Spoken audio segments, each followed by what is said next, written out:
le cabinet Rousseau et son process 365 degrés à vos côtés pour vous accompagner et vous conseiller dans les questions de la prévoyance, de la fiscalité, des placements et du logement. Simple, précis, en toute clarté.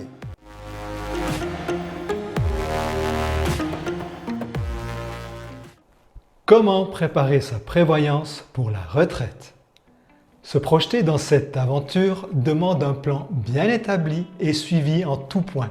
8 points permettent de résumer la marche à suivre afin d'atteindre votre but de manière optimale. Le premier consiste à anticiper sa prévoyance.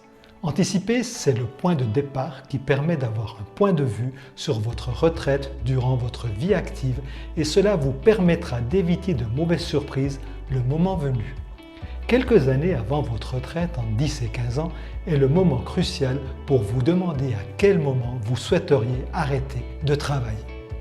De manière anticipée, dès l'âge de 59 ans pour les femmes et 60 ans pour les hommes, ou à l'âge ordinaire de la retraite, ou encore selon l'entente avec votre employeur. Peut-être vous souhaitez continuer après comme salarié ou indépendant. Pour terminer le premier point de ce plan, j'aimerais vous montrer les différences que cela engendre pour vous au niveau financier. Vous allez voir au moyen d'un logiciel les répercussions sur vos revenus, vos rentes, vos dépenses, votre fortune, votre fiscalité. Pour l'exemple, je prendrai un couple marié, lui 55 ans et elle 50 ans. Monsieur est cadre et salarié d'une entreprise et madame a une boutique de vêtements. Ils sont propriétaires d'une maison individuelle à Nyon, dans le canton de Vaud. Tous deux ont une fortune mobilière totale de 120 000 francs. Dans le premier scénario, je vais comparer une retraite ordinaire pour le couple à une retraite anticipée à 62 ans pour monsieur. Madame décide, elle, de prendre sa retraite à 64 ans. Bien entendu, je pourrais comparer encore d'autres scénarios, comme par exemple une retraite ordinaire à une retraite prorogée à 70 ans pour monsieur et à 64 ans pour madame. Ou encore, comparer une retraite ordinaire à 65 ans pour monsieur et à 60 ans pour madame. Bien entendu, il y a d'autres scénarios, comme par exemple une retraite partielle, un déménagement dans un autre canton, la perception du capital LPP, l'amortissement de la dette hypothécaire. La liste est loin d'être exhaustive. Pour des cas précis, je me tiens à votre disposition et vous demande de bien vouloir me les soumettre. Le but de cette petite démo est de vous permettre de voir quelles sont les différences financières au niveau des revenus, de la fortune, des charges complémentaires liées à une retraite anticipée, des dépenses et de la fiscalité. Cela vous permettra de voir que 3 années d'anticipation peuvent engager une fortune importante. Dans certains exemples, 3 ans d'anticipation diminuent votre train de vie sur 10 ans. Ou alors, vous verrez qu'à un certain moment, il faudra prendre des mesures, soit diminuer drastiquement vos dépenses, ou alors vendre votre bien immobilier. Mais il y a des possibilités. Anticiper fait partie de ce processus. Une bonne analyse vous permettra d'optimiser votre situation et surtout vous rassurera sur votre futur. Au travers de cette vidéo, j'aimerais vous montrer les différences que cela engendre pour une personne au niveau financier. Donc vous allez voir quelles sont les répercussions sur les revenus, les rentes, les dépenses, la fortune, la fiscalité. Pour l'exemple ici, donc je vais prendre un couple. Monsieur donc a 55 ans, madame a 50 ans. Et puis, on va prendre 2 scénarios. Le premier scénario, c'est que monsieur et madame prennent la retraite ordinaire à l'âge AVS, 65 ans monsieur, 64 ans madame. Et puis, dans le scénario 2, c'est un scénario où monsieur, par exemple, veut prendre sa retraite 3 ans avant, donc à l'âge de 62 ans. Madame, dans ce cas-là, elle va continuer jusqu'à l'âge de 64 ans. Et bien là, donc on va voir finalement quelles sont les répercussions sur les revenus, les dépenses, sur l'AVS, la LPP, les capitaux, la fiscalité. Voilà. Pour l'exemple, donc on parle d'exemple bien sûr, pour l'exemple, nous avons ici monsieur qui gagne 130 000 francs et puis madame a un bénéfice net de 50 000 francs. Dans le scénario 1 ici, donc monsieur va jusqu'à la retraite, donc jusqu'au mois de juin, fin juin 2030, madame fin juin 2034 et puis j'ai une autre ligne de salaire, donc 130 000 francs pour le scénario 2 où monsieur va jusqu'au mois de juin 2027 avec ses 130 000 francs. Au niveau de l'AVS, dans le scénario 1, le scénario normal, eh bien, monsieur, on part du principe qu'il a droit à la rente AVS maximale, et puis madame, on a fait un calcul, et puis en fonction des cotisations qu'elle a versées, eh bien, on voit qu'elle aura droit à une rente de 22 000 francs. Dans le scénario 2, donc le scénario modifié pour 62 ans, ici, on va prendre la rente AVS pour monsieur de manière anticipée, de 2 ans. Donc ça veut dire que de 28 440, nous allons passer ici à 24 572 francs. Donc à une réduction plus ou moins de 4 000 francs par année et à vie. Et puis au niveau de la LPP, eh bien sa LPP donc, démontre qu'il aura un capital de 609 904 et une rente de 32 935 par année. Et dans le scénario 2, puisqu'il la prend à l'âge de 62 ans, il aura un capital de 530 000, bien sûr, parce qu'il y a 3 ans de moins de cotisation, ce qui va donner ici une rente LPP de 26 257 francs. En matière de dépenses, donc le couple ici a un besoin de vie de 90 000 francs. Donc le besoin de vie, c'est le besoin hors intérêt hypothécaire, hors fiscalité et hors prévoyance de troisième pilier, assurance ou bancaire, ou même assurance 3B, donc l'assurance mixte traditionnelle ou une rente viagère ou une risque pur par exemple. Donc ici, nous avons 90 000 francs pour toutes les dépenses de vie de 2000 à 2034. Et puis, au niveau du budget, donc le couple peut bien se voir dès 2035 avec 10 000 francs de moins de dépenses. Voilà, ça c'est après à voir, puisqu'il y a un budget à faire aujourd'hui, donc dans la situation actuelle, un budget lorsque vous êtes à la retraite, et puis un budget un peu plus tard dans la retraite. Et nous avons aussi la fiscalité, donc on voit que sur l'impôt sur le revenu, puisqu'ils habitent à Nyon, dans le canton de Vaud, il y a 41 335 francs d'impôt sur le revenu, canton commune et IFD, et puis il y a 1000 francs sur l'impôt de fortune. Alors justement, pour la fortune, voilà, on part du principe que ce couple a 120 000 francs sur un compte épargne qui rapporte 0,25%, donc on le sait, les taux d'intérêt aujourd'hui sont très très bas. Au niveau de l'assurance vie, ils n'ont rien. Ils ont une villa individuelle ici, donc avec une valeur locative de 18 000 francs. Et puis, ils ont une hypothèque ici de 500 000 francs avec un taux d'intérêt hypothécaire de 1%. Donc, ce qui a été établi avec la banque, c'est que lorsque monsieur entre à la retraite, eh bien, ils doivent diminuer ici, ils doivent amortir le dette hypothécaire de 100 000 francs. Donc, on la passe de 500 000 à 400 000 dès 2030. Et puis, donc, nous avons ici, donc, au niveau de la LPP, comme j'ai dit avant, l'avoir actuel, 362 700, la cotisation épargne qui donne une valeur finale de 609 904, et puis un troisième pilier où il y a 80 000 francs qui est alimenté à raison de 6 000 francs et qui rapporte 0,25. Ce troisième pilier, lorsqu'il sortira en 2030, donc c'est le troisième pilier de monsieur, se montera à un capital de 149 226 francs. Ça, c'est pour la situation normale.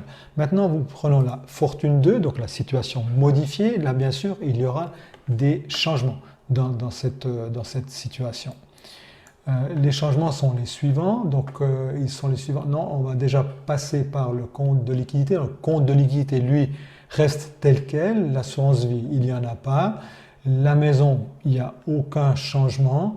Par contre, au niveau de l'hypothèque, eh bien là, il va amortir aussi ces 100 000 francs de manière anticipée. Donc, c'est-à-dire comme il prend sa retraite à 62 ans, eh bien, il est parti du principe avec son banquier que s'il prend la retraite là à 62 ans, il va amortir ces 100 000 francs à l'âge de 62 ans, donc en 2027. Donc, ça fera une sortie aussi, mais en 2027.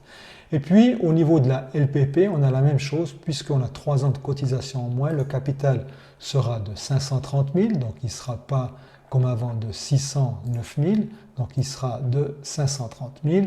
Et puis au niveau donc, du compte 3A, donc troisième pilier bancaire, la même chose, eh bien, le montant ça sera de 130 000, et puis dans l'autre situation, il était de 149 000. Donc voilà la situation. Puis on peut voir d'une manière un peu plus détaillée cette situation dans le scénario 1. Nous avons ici la situation des revenus, donc tous les revenus sur l'axe du temps ici. Voilà. Et on voit très bien que les revenus dans une première situation ne changent pas jusqu'ici, donc avant les 65 ans, donc jusqu'au 31/12/2029. Et puis ici en 2030, il y a un premier changement. Ce premier changement, c'est que monsieur travaille la moitié de l'année. Donc madame a toujours ses 50 000. Ici, nous avons une rente AVS de 14 200 mètres payés sur 6 mois. Et puis une rente LPP aussi donc de 16 000 payés sur 6 mois. Puis donc nous avons une autre phase jusqu'aux 64 ans de madame. Donc on voit aussi au niveau des revenus. Et là, on a la phase lorsqu'ils seront tous les deux à la retraite, on voit le revenu sera de 75 000 francs plus ou moins.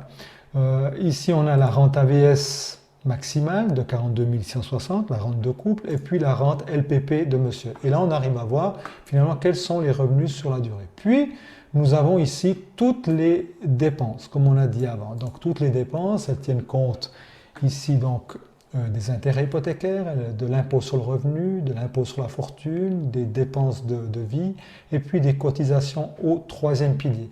Ce qu'on voit ici, donc c'est l'axe de dépenses, ici, donc les dépenses totales, et surtout ce qu'on arrive à voir ici, c'est l'excédent de liquidité ou l'excédent de dépenses. Donc on voit que jusque-là, on a un excédent de liquidité et puis dès 2030, on a un excédent de dépenses. Et on voit qu'il est assez marqué ici à partir de la retraite, donc c'est environ 25 000 francs qu'il faudra aller puiser dans la fortune pour équilibrer justement les revenus et les dépenses. Voilà. Et puis après, donc on a ici l'élément de la fortune. Je mentionnerai juste la partie de la fortune mobilière, donc la fortune liquide, qui passe de 156 000 francs ici pour arriver à un pic de 523 000 francs à l'âge de 65 ans, et puis après qui commence à diminuer, voire diminuer très fortement ici, et ce qui fait que lorsque le couple donc arrivera en 2053, il n'y aura plus assez de fortune pour financer les besoins. Donc ça veut dire que là, soit on diminue les besoins, donc les dépenses, ou soit on vend la maison. Voilà, il n'y a pas d'autres possibilités. Puis nous avons le scénario 2, donc comme avant. Donc là, ce qu'on arrive à voir, c'est qu'au niveau des revenus, on a une phase qui est un peu plus courte, puisque monsieur va prendre sa retraite à l'âge de 62 ans.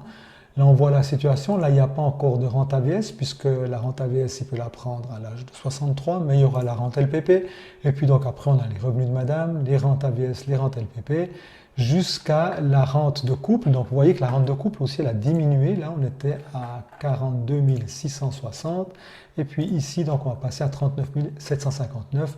Et au niveau de la LPP, donc on a 26 257, alors qu'on était à 32 935. Donc voilà la situation. Et puis au niveau de la fortune, eh bien là on voit qu'on part de 156, on atteint un pic ici en 2029 de 337 000 et après ça diminue très fortement pour voir que la fortune ici elle est terminée entre 2041 et 2042. Donc là, il n'y a plus de fortune. Donc là, soit on diminue de nouveau les dépenses de vie, ou alors il faudra vendre le bien immobilier. Et là, donc on voit que c'est en 2041 et 2042. Puis dans le scénario 1, c'était justement entre 2053 et 2054. Donc on voit très bien qu'une retraite anticipée de 3 années, eh bien, va réduire votre niveau de vie d'une manière assez importante. Et là, on voit que l'espace entre le scénario 1, donc 2053-54, et l'espace ici 2040 à 42, c'est 10 ans. Donc ça veut dire que 3 ans de retraite anticipée font que vous aurez, comment dire, vous devrez diminuer vos besoins de vie de manière anticipée de 10 ans dans ce cas-là. Voilà. Donc ça c'est la situation, mais on pourrait maintenant commencer à travailler là-dessus. Donc c'est tout à fait possible de travailler et d'arriver à quelque chose de mieux. Alors là, ce qu'on peut faire, par exemple, on a vu qu'on a ici, vous voyez, un excédent de liquidité entre les revenus et les dépenses de 36 000 francs. Ces 36 000 francs, ils ne servent à rien, si on peut dire ça. On les met sur un compte à 0,25, ça ne rapporte rien du tout. Par contre, ce qu'on pourrait faire, c'est qu'on pourrait les utiliser. On peut, par exemple, l'utiliser en augmentant le troisième pilier, donc chez monsieur, donc de 6 000 à 6 768, et puis donc chez madame, donc on a vu qu'elle n'en avait pas, mais elle pourrait très bien, par exemple, mettre 10 000 francs sur un troisième pilier, puisqu'elle a 50 000 francs, elle est indépendante, donc elle peut mettre le 20%, c'est 10 000 francs par année. Et donc avec ça, elle va pouvoir se cotiser une retraite beaucoup plus intéressante, ce qui permettra d'aller plus loin dans les dépenses, dans l'équilibrage revenus-dépenses.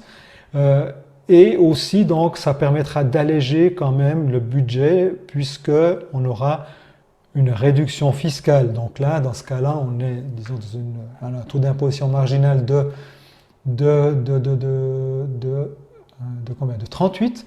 Donc ça veut dire que si madame met 10 000 francs dans un troisième pilier, eh bien, l'économie fiscale sera de 3 800 francs par année. Donc ça, c'est aussi quelque chose d'assez intéressant. Puis, ce qu'on peut faire, comme je vous ai dit avant, l'idée, ce qui serait bien, c'est d'équilibrer ici la rente LPP. Là, on voit que dans le scénario 2, on a 26 257 et dans le scénario 1, on est à 32 000. Donc, ça veut dire que ce qui serait bien, c'est qu'on amène les 26 000 à 32 000. Comment est-ce qu'on peut faire ça?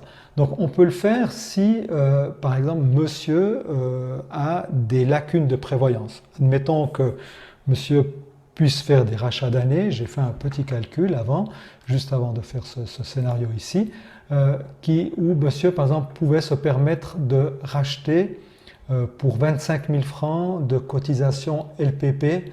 Attendez, je vais essayer de revenir sur mon calcul ici. Non, voilà, ici. Donc dans ce cas-là, donc monsieur pourrait très bien, de là à 62 ans, mettre 25 000 francs donc de cotisation pour le rachat d'un LPP. Ça aura une incidence ici sur la valeur ici. Donc c'est-à-dire que ces 25 000 francs viennent s'ajouter ici aux 530 000. Et puis donc l'idée justement c'est que l'on puisse arriver de 26 à venir au plus près de ces 32 000, ce qui fait qu'on n'aura pas trop de différence au niveau des revenus à la retraite. Et de nouveau, c'est aussi un élément fiscal, 25 000 francs à 30, ça fait en gros 7 500 francs d'économie fiscale, plus les 3 000 et quelques d'avant, on est déjà plus ou moins 11 000 francs d'économie fiscale. Donc ça, ce serait donc les possibilités. Et puis, il y avait encore un autre axe qui était l'axe de la fortune. Ici, par exemple, on pourrait très bien prendre une partie de ces 156 000 francs et puis les placer sur un autre placement. Il existe des placements alternatifs, par exemple dans l'immobilier ou dans les infrastructures ou autres, qui vous permettent justement d'avoir un rendement meilleur que ce 0,25. Donc aujourd'hui, on arrive, disons, à vous proposer quelque chose entre 3,5 et je dirais 6-7%. C'est tout à fait possible. Et ça, donc, on pourrait très bien prendre une certaine partie de cette fortune, la laisser aller jusqu'à un certain temps, et puis dès qu'on constate qu'ici il y a du rouge, eh bien, ça veut dire c'est de réaliser le placement et puis de le remettre dans la liquidité pour justement pouvoir aller, disons, plus loin dans l'axe du temps. Donc voilà, ça c'est ce qu'on peut faire, ce qu'il est possible de faire au moyen d'une planification financière, mais vous voyez surtout qu'est-ce qu'implique une retraite anticipée. Voilà. Si vous avez des questions, si vous avez d'autres besoins, si vous aimeriez être un peu plus au clair, je me ferai vraiment une joie de pouvoir vous renseigner et puis de pouvoir étudier plusieurs options pour vous.